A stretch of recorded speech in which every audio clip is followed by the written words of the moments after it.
delighted to see that it is a young person who is coordinating the youth work. Because one of the contradictions we usually have is to say it's youth work, but it is being managed by people of my age, which is a contradiction. So congratulations, Marion, for being very young and coordinating all of us. I'm very happy that this year's theme is intergenerational collaboration because my approach to health and universal health coverage has been the community approach, because the community approach covers the whole population.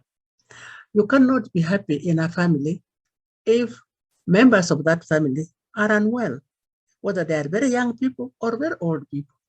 So this intergenerational approach is a very appropriate theme for this year, creating a world for all ages. I like that expression very much.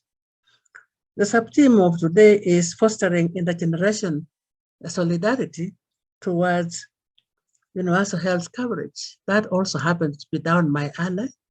So when you have intergenerational as well as universal health coverage, it almost automatically forces you to look at the community approach. Because in the community approach, you cannot leave any generation out, and you cannot achieve universal health coverage without covering the community. So this is a very relevant area for me. Right now, I'm over 82 years old, but once upon a time I was a youth, and I'm very happy that I still relate with youth matters.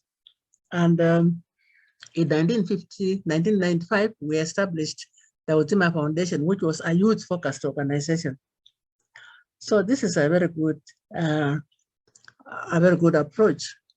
Now, with respect to health care, universal health coverage, health is a fundamental human right, as it has been stated in the UN Sustainable Development Goals. And so it just, again, it underscores the fact that this is a very useful realization. I must say that I haven't heard a lot in this country about the International Youth Day or the International Youth Program. I think we need to step up the advocacy and the visibility of that program, because youth are a very key component of our population.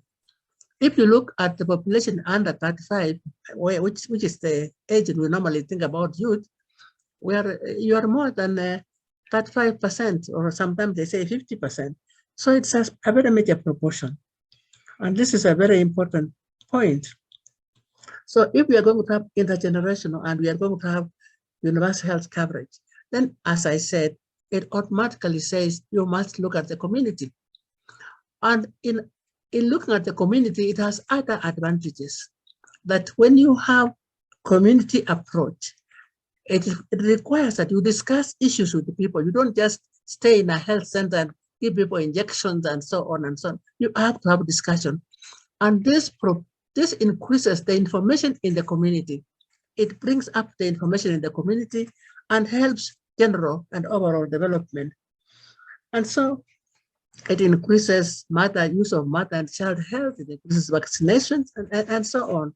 And these are all very, very important aspects of universal health coverage.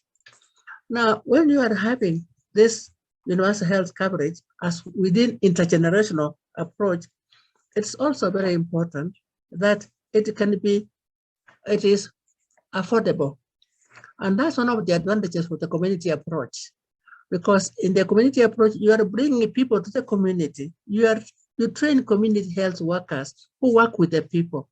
So people don't have to spend money going to the health facility all the time they need a health service. They can only do that when they need special health services. But most of our problems are malaria, colds, diarrhea, which can be managed in the community.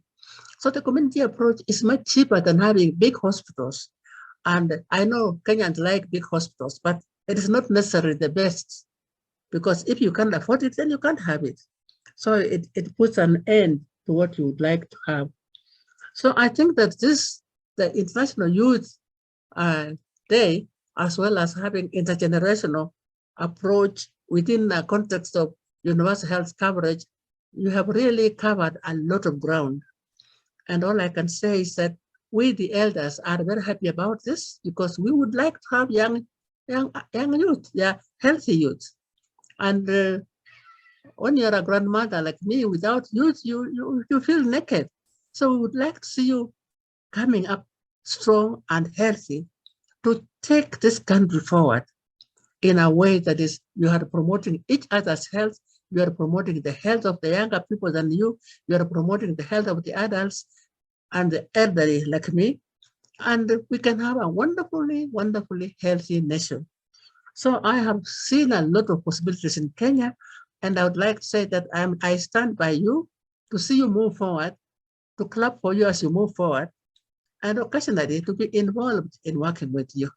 Thank you very much.